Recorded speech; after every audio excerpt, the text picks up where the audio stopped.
The invoice arrived on a Tuesday, itemized down to the minute for legal services I never requested. I'm Griffin Peterson, 34, a scheduling auditor for the State Transportation Department. I've lived in the Sunset Trail district of Cedarbank, Utah for 3 years. My job involves tracking project timelines and budget allocations. I noticed discrepancies.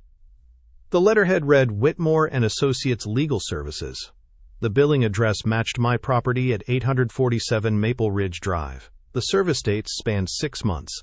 The total, $12,847. I'd never heard of Whitmore and Associates. The itemized charges listed: property dispute consultation, 4.5 hours, boundary survey review, 2.25 hours, and HOA violation defense preparation, 8.75 hours. Each entry included my property parcel number, 150420089. Each entry showed my neighbor Clayton Perry's signature as the requesting party.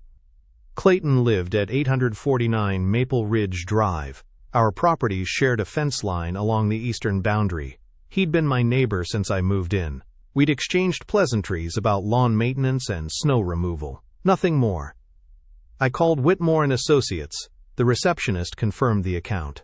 She read back my address, my property tax identification number, and my homeowner's insurance policy number, information I'd never provided to any legal firm. The retainer was paid in full, she said. Mr. Perry handles all communications for this account. I hung up and walked to my kitchen window. Clayton's house sat 23 feet from my eastern property line. His driveway curved around a mature oak tree that straddled our shared boundary. The tree had been there when I bought the house. The previous owner's disclosure mentioned it specifically. I pulled my property survey from the filing cabinet. The boundary markers showed clear measurements. The oak tree sat 18 inches inside Clayton's property line.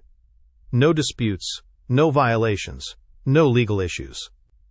Yet someone had billed me for resolving problems that didn't exist. I checked my homeowners association account online. The Sunset Trail HOA maintained detailed records of all property violations and dispute filings. My account showed 0 violations, 0 disputes, 0 pending issues. The legal invoice told a different story. I photographed every page of the bill. The charges continued through the previous month. Someone was actively billing me for ongoing legal services. Someone who had access to my property information, my insurance details, and my HOA account status. Someone who lived 23 feet away and waved at me every morning while walking his dog. The phone rang. Unknown number, I answered. Mr. Peterson, this is Janet from Whitmore and Associates. We need to schedule a consultation regarding your escalating property dispute. Mr. Perry indicated the situation requires immediate legal intervention. I told Janet I'd never hired their firm. She paused for 17 seconds. I counted. Mr. Perry provided your contact information and property details, she said. He's listed as your authorized representative for all boundary dispute matters. I'd never authorized anyone to represent me. I'd never signed any legal documents. I'd never even spoken to Clayton Perry about property issues. What boundary dispute? I asked. The encroachment violation regarding the oak tree and fence alignment. Mr. Perry filed the initial complaint 6 months ago. 6 months ago, I'd been living peacefully at 849 Maple Ridge Drive. No complaints, no violations, no disputes with anyone. I hung up and walked outside. The oak tree stood exactly where it had always stood. The fence ran straight along the property line. No encroachment, no violations, no problems. Clayton's car wasn't in his driveway. I walked to the shared fence and examined the boundary markers. The metal stakes were exactly where my survey indicated they should be. The measurements matched my property documents perfectly. I called the Sunset Trail HOA office. Sadie Perry answered. Different Perry. No relation to Clayton, according to the staff directory. I need to review any complaints filed against 849 Maple Ridge Drive, I said. Let me check our system, keyboard clicking. No complaints on file. No violations. No pending issues. What about boundary disputes involving my eastern property line? Nothing in our records. Is there a problem I should document? I told her I'd call back. I needed to understand what Clayton had filed and where he'd filed it. The Cedarbank City Planning Department maintained all boundary dispute records. I drove downtown and requested copies of any filings involving my property. The clerk searched their database for 20 minutes. No boundary disputes on file for 849 Maple Ridge Drive, she said. No encroachment complaints. No survey challenges. Clayton had billed me for legal services related to disputes that didn't exist in any official records. I drove to the Weber County Recorder's office. Property disputes sometimes got filed at the county level. The search took 45 minutes. No disputes, no complaints, no legal actions involving my address. Clayton had created a fictional legal problem and billed me for resolving it. I returned home and found Clayton's car in his driveway. He was unloading groceries from his trunk. I walked over. "Clayton, I received some legal bills that mention your name," I said. He looked up from his grocery bags. "Legal bills?" "From Whitmore and Associates. They say you're handling a boundary dispute for me." Clayton set down a bag of groceries. "I think there's been a mistake. I haven't hired any lawyers." His response was too quick, too practiced, like he'd rehearsed it. "The bills show charges for 6 months of legal work," I said. "The firm says you're my authorized representative." "That's impossible. I've never represented anyone for legal matters." I showed him the invoice on my phone. He studied it for 37 seconds. "This is definitely a mistake," he said. "You should call them and get it straightened out." He picked up his groceries and walked toward his house. No surprise. No confusion. No offer to help resolve the situation. I went home and called Whitmore and Associates again. This time I asked for the managing partner. "Mr. Whitmore is in court," the receptionist said, "but I can transfer you to the paralegal handling your file." "What file?" "The Perry file. Boundary dispute resolution for 849 Maple Ridge Drive." The paralegal came on the line. Her name was Rebecca. She'd been working on my case for 4 months. "Mr. Perry has been very thorough in documenting the encroachment issues," she said. "We've prepared a comprehensive legal strategy." "What encroachment issues?" "The oak tree root system extending beyond your property line, the fence misalignment, the drainage problems affecting your neighbor's foundation." None of these problems existed. I'd lived here for 3 years. No drainage issues, no fence problems, no complaints from any neighbors. "Can you send me copies of all documentation in this file?" I asked. Mr. Perry would need to authorize that release. He's the primary contact for this account. Clayton controlled access to a legal file about my property, a file I'd never authorized, a file addressing problems that didn't exist. I hung up and walked to my eastern fence line. I measured the distance from the oak tree to the property boundary. 18 inches, exactly what my survey indicated. No encroachment. I checked the fence alignment with a measuring tape. Perfectly straight, no misalignment.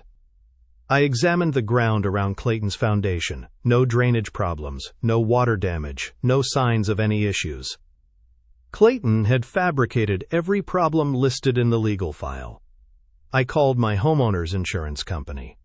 They had no record of any claims or disputes involving my property. No boundary issues, no neighbor complaints, no legal proceedings. I called my mortgage company.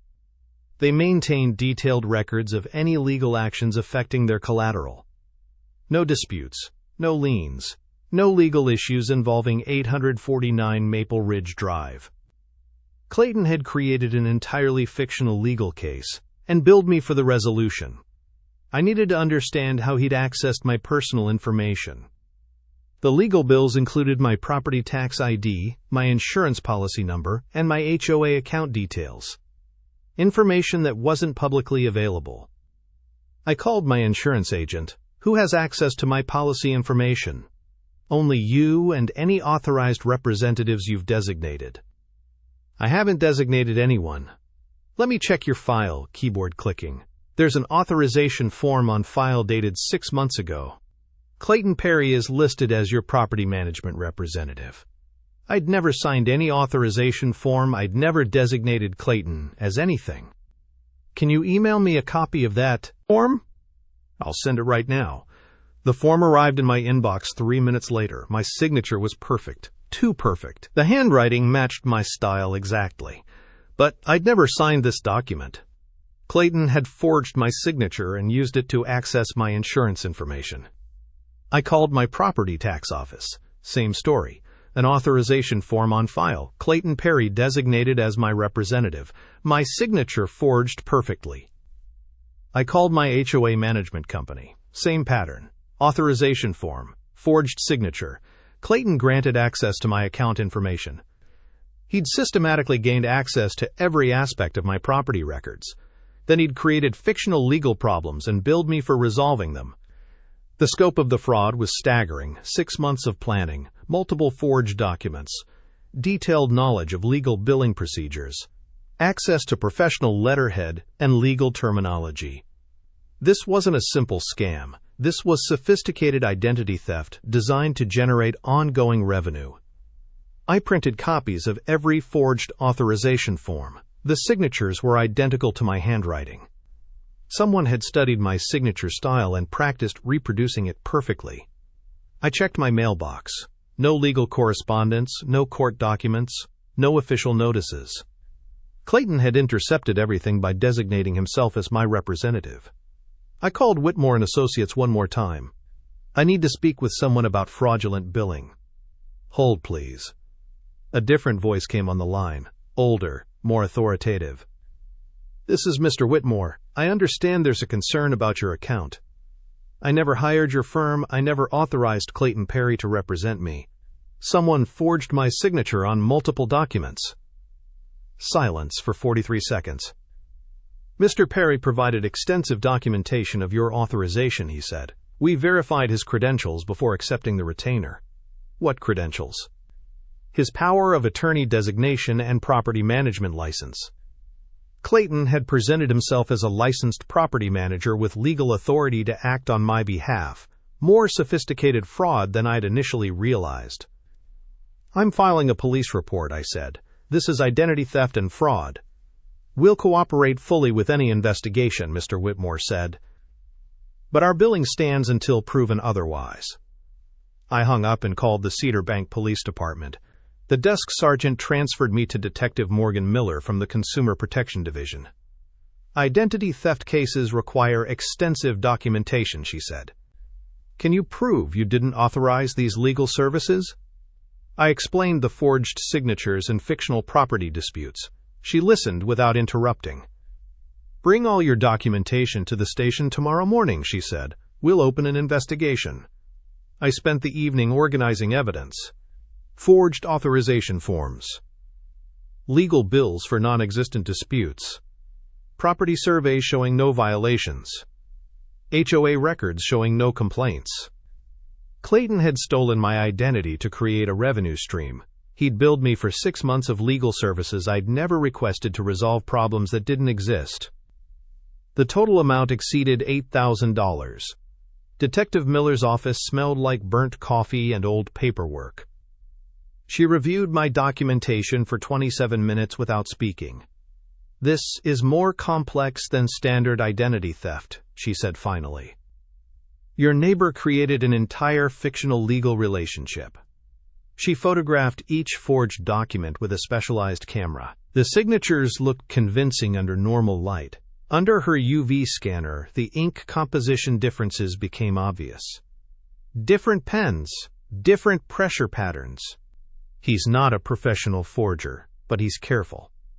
I handed her the Whitmore & Associates billing statements. She studied the itemized charges. Boundary dispute consultation, property line verification, easement negotiations. None of this happened. I checked with the city surveyor's office. No disputes filed, no easement applications, no boundary challenges. She made notes in a leather-bound notebook. We'll need to interview the law firm and verify their client intake procedures. Detective Miller called Whitmore & Associates from her desk phone. She identified herself and requested Clayton's authorization documents. We'll need the original power of attorney and property management credentials, she said. This is part of an active fraud investigation. She hung up and looked at me. They're cooperating. We should have their files by tomorrow. I left the police station feeling cautiously optimistic. Someone with authority was finally taking this seriously. That afternoon, I received a certified letter from Clayton Perry. My hands shook as I opened it. Griffin Peterson, your harassment of my business relationships constitutes defamation and interference with contractual obligations. Cease all contact with Whitmore and Associates or face legal consequences. Clayton Perry, licensed property manager. He was doubling down on the fraud, even threatening me for reporting it. I photographed the letter and drove back to the police station. Detective Miller reviewed it immediately. Intimidation of a witness, she said. This strengthens our case significantly.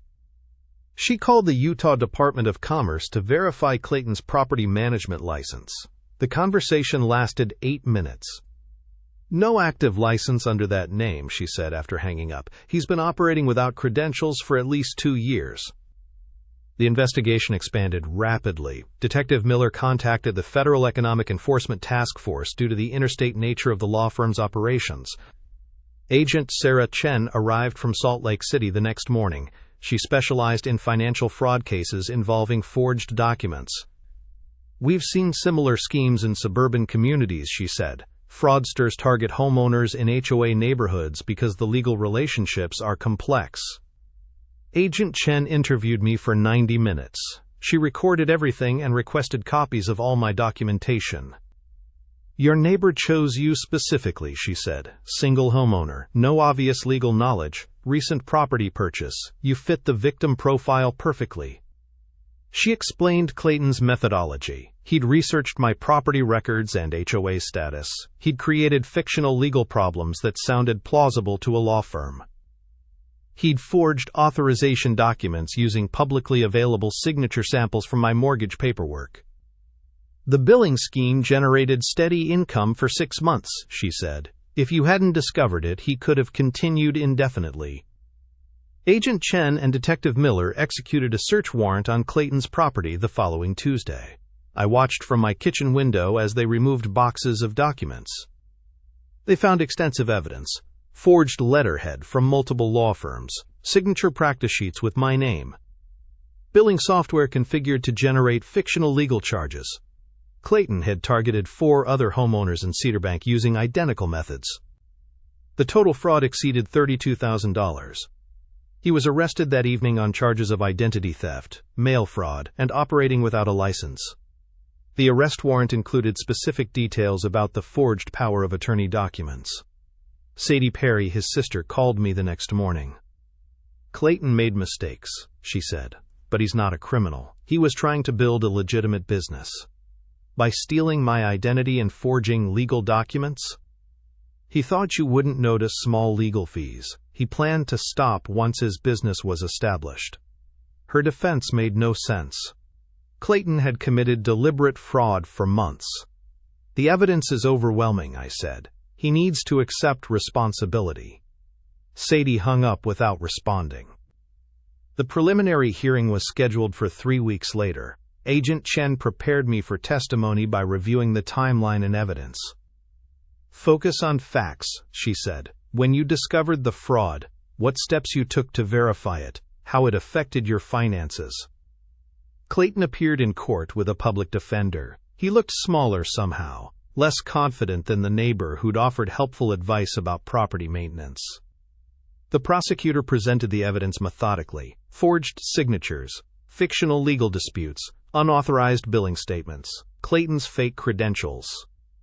His defense attorney argued for reduced charges based on his lack of criminal history. The judge wasn't persuaded. Mr. Perry engaged in sophisticated identity theft targeting multiple victims, she said. This wasn't a momentary lapse in judgment. Clayton was sentenced to 18 months in prison and ordered to pay full restitution to all victims. The judge also mandated financial counseling and prohibited him from any property management activities. Whitmore and Associates agreed to void all charges related to Clayton's fraudulent cases. They implemented new client verification procedures to prevent similar incidents. The HOA board issued a formal statement about the fraud case. They recommended that all residents verify any legal communications and report suspicious activity immediately. I testified at a city council meeting about the need for stronger verification requirements for property management licenses. 3 other victims shared their experiences. The council voted unanimously to implement enhanced background check procedures for anyone claiming property management authority in Cedarbank. Agent Chen closed the case 6 weeks after Clayton's sentencing. She called to confirm that all restitution payments had been processed correctly. "Your quick reporting prevented this from becoming a much larger scheme," she said. Clayton was planning to expand to other neighborhoods. The investigation had revealed his research into HOA communities throughout Utah. He'd identified dozens of potential targets using public property records. Justice felt methodical rather than satisfying. The legal system had worked, but slowly. The damage had been real, even if ultimately reversible. 8 months later, I received a letter from the Utah State Legislature. They'd passed new legislation requiring criminal penalties for HOA-related financial fraud. The bill included mandatory prison time for anyone using fake property management credentials. It also established a state registry for legitimate property managers. I'd testified twice during the legislative process. Other victims from Clayton's scheme had joined the effort. Our collective voice had made the difference. The Sunset Trail District felt different now. Neighbors talked more openly about suspicious communications. The shared experience had created unexpected connections. Clayton Perry from Maple Court organized monthly coffee meetings to discuss neighborhood issues. She'd been one of Clayton's early targets but had questioned his credentials immediately. "Trust but verify" became our unofficial motto, she said during our latest gathering. The HOA board had implemented new transparency measures. All legal communications now required board approval and independent verification. Meeting minutes included detailed financial reporting. My property management audit skills had proven unexpectedly valuable. I'd helped 3 other neighborhoods review their HOA procedures and identify potential vulnerabilities. The work felt meaningful in ways my regular job never had. Protecting communities from financial predators required the same attention to detail I used for scheduling systems. Clayton Perry had been released after serving 14 months. His parole conditions prohibited him from any property-related activities. He'd moved to Nevada shortly after his release. The restitution payments had covered all my legal fees and associated costs. Whitmore & Associates had also provided a settlement for their role in the fraudulent billing. I'd used part of the money to install a comprehensive security system. Motion-activated cameras covered all property boundaries. The footage was automatically backed up to cloud storage. The irony wasn't lost on me. Clayton's fraud had ultimately made my property more secure than it had ever been before. My relationship with the neighborhood had evolved too. I knew my neighbors' names now. We shared information about suspicious activities and supported each other during disputes. The isolation that had made me vulnerable to Clayton's scheme no longer existed. Community awareness had become our best defense against future fraud. I lobbied for criminal penalties for HOA financial embezzlement, and I really thought they cared. The legislative work continued, but the personal healing was complete. The mailbox that had started everything still stood at the property line. I'd reinforced its foundation and added a locking mechanism. Small precautions that felt significant. Evening walks through the neighborhood had resumed their peaceful rhythm. The tension that had defined those months of investigation had finally dissipated. It was finally over, and the silence felt earned.